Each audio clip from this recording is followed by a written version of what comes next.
Iran के बाद तुर्की Israel का अगला टारगेट।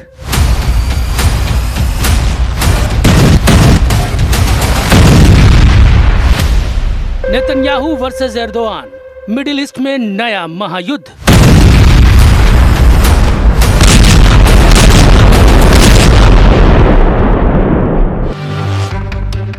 खाड़ी में जंग का तूफान थमा भी नहीं कि नया बवंडर खड़ा हो गया है। इजराइल ने ईरान पर तूफानी हमले किए, उसके न्यूक्लियर और मिसाइल प्रोग्राम को कुचलने का दावा किया। अब इजराइल के प्रधानमंत्री बेंयामिन नेतन्याहू ने अगला टारगेट चुन लिया है।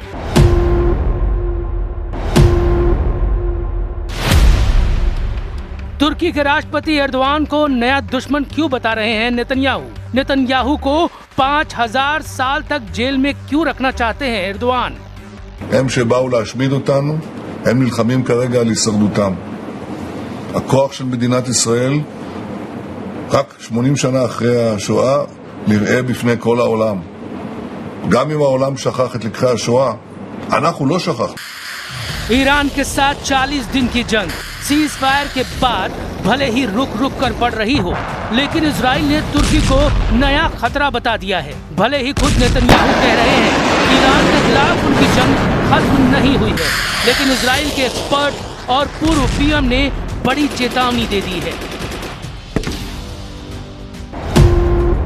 एक शातिर और खतरनाक दुश्मन जो इजराइल को घेरना चाहता है। हमें अलग अलग तरीकों से लेकिन एक साथ तेहरान और अंकारा से पैदा हुई दुश्मनी के खिलाफ एक्शन लेना होगा। तुर्की नेटो का सदस्य है, लेकिन रुख पूरी तरह इजराइल के खिलाफ है। एर्दोआन खुलकर कह चुके हैं इजराइल इलाके में खलबली मचा रहा है और अस्थिरता फैला रहा है, जबकि कई रिपोर्ट्स में ये दावा किया गया है कि इजराइल के लिए एर्दोआन सबसे खतरनाक नेता है। 2 दिन पहले तुर्की विदेश मंत्रालय के ट्विटर हैंडल से एक लेटर जारी किया गया, जिसमें लिखा गया, नेतन्याहू ने जो अपराध किए हैं वो आज के समय के हिटलर के हैं। उनका ट्रैक रिकॉर्ड भी यही है। नेतन्याहू के खिलाफ युद्ध अपराधों और मानवता के खिलाफ किए अपराधों के आरोप में अंतर्राष्ट्रीय कोर्ट ने गिरफ्तारी वारंट जारी किया है। नेतन्याहू और इजराइल की सरकार अंतर्राष्ट्रीय कोर्ट में कार्रवाई का सामना कर रही है। लेकिन इजराइल की सबसे बड़ी टेंशन ईरान नहीं, बल्कि लेबनान का हिजबुल्लाह है। सीज फायर के बाद भी इजराइल और हिजबुल्लाह में जंग की रफ्तार नहीं थमी। दोनों करीब 2.5 साल से एक दूसरे के खिलाफ युद्ध लड़ रहे हैं। 7 अक्टूबर 2023 को हमास ने कई मोर्चों पर इजराइल के खिलाफ हमला कर बड़ा झटका दे दिया था। इसमें 1000 से अधिक इजरायली मारे गए और सैकड़ों को बंदी बना लिया गया। 8 अक्टूबर 2023 को इजराइल ने हमास पर पलटवार किया तो हिजबुल्लाह एक्टिव हो गया। हिजबुल्लाह ने इजरायली बॉर्डर को रॉकेट हमलों से धुआं कर दिया और तब से हिजबुल्लाह और इजराइल के बीच जंग छिड़ी हुई है। करीब 2.5 सालों से इजराइल हिजबुल्लाह को बॉर्डर से पीछे ढकेलने में लगा है। הייתי אי שם בלבנון, ברצועת הביטחון עם כוחותינו, עם חיילי המילואים הנפלאים שלנו, עם המפקדים הנועזים. הם עושים שם עבודה מדהימה, ברוח איתנה, בנחישות גדולה, ובהצלחות גדולות שכמובן צריך להכיר בהם. הדבר הראשון, अमेरिका ने सीज फायर करवाया, लेकिन इजराइल इसके खिलाफ था। इजराइल के अंदर ही सवाल उठने लगे, क्या इजराइल का ऑपरेशन नाकाम साबित हुआ? लंबी जंग लड़ने के बाद भी ईरान खत्म नहीं हुआ। हिजबुल्लाह अब भी एक्टिव है, ऊपर से नया मोर्चा खुल गया है। अगर तुर्की और इजराइल आमने सामने आए तो ये सिर्फ 2 देशों की लड़ाई नहीं होगी, नेटो बनाम मिडिल ईस्ट की जंग शुरू हो जाएगी। मुस्लिम दुनिया और इजराइल के बीच जंग का नया मोर्चा खुल जाएगा और एक नया लेकिन बड़ा युद्ध संकट शुरू हो जाएगा। तुर्की पहले ही चेतावनी दे चुका है और अपने इलाके में सैन्य तैयारी बढ़ा रहा है। इजराइल और तुर्की के बीच जंग का मतलब है multi front war. Gaza, Lebanon, Syria होते हुए भूमध्य सागर तक जंग पहुंच जाएगी। तुर्की नेटो का सदस्य है तो इस जंग में नेटो भी उलझ जाएगा। इजराइल इस जंग को परमाणु हमले तक ले जा सकता है।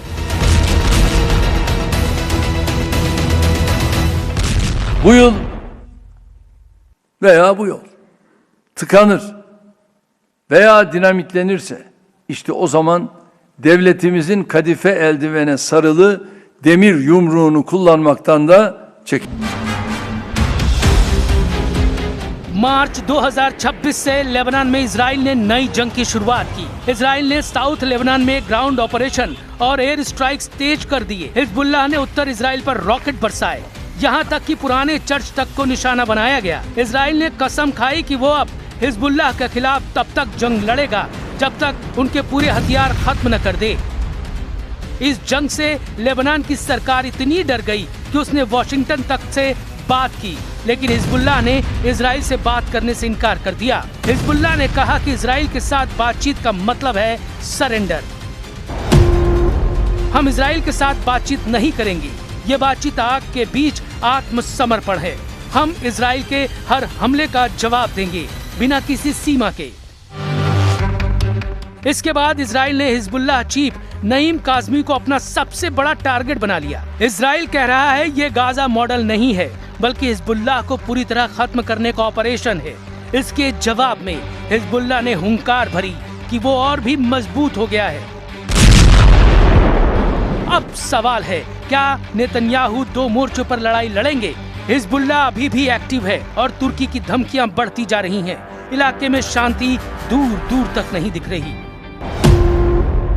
हिजबुल्लाह गुरिल्ला वॉर और रॉकेट हमलों में माहिर है। हिजबुल्लाह से निपटने के लिए इजराइल को रॉकेट लॉन्च पैड को सबसे पहले खत्म करना होगा। स्पेशल फोर्सेस से टारगेटेड ऑपरेशन शुरू करना होगा, लेकिन तुर्की से उसकी लड़ाई आसान नहीं होगी। उसके पास बड़ी सेना है, नौसेना के साथ ड्रोन का जखीरा है। तुर्की से डायरेक्ट ग्राउंड वॉर करना इजराइल के लिए आसान नहीं होगा। हालांकि इजराइल फाइटर और साइबर वॉर के सहारे तुर्की के खिलाफ जंग बढ़ा सकता है। तो क्या ईरान सिर्फ शुरुआत था? क्या नेतन्याहू अब नया मोर्चा खोलने जा रहे हैं? क्या एर्दोआन अगला बड़ा खिलाड़ी बन चुके हैं?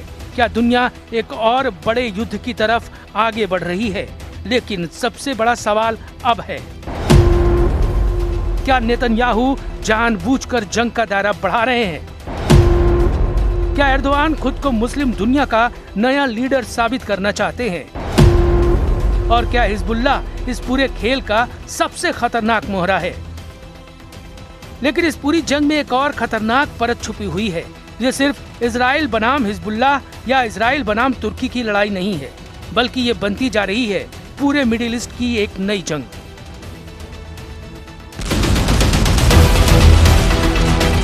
इजराइल जिस मल्टी फ्रंट वॉर की बात कर रहा है, वो धीरे धीरे हकीकत बनता जा रहा है। गाजा में हमास, लेबनान में हिजबुल्लाह, सीरिया में ईरानी नेटवर्क और अब तुर्की की खुली चेतावनी, यानी चारों तरफ से घिरता हुआ इजराइल।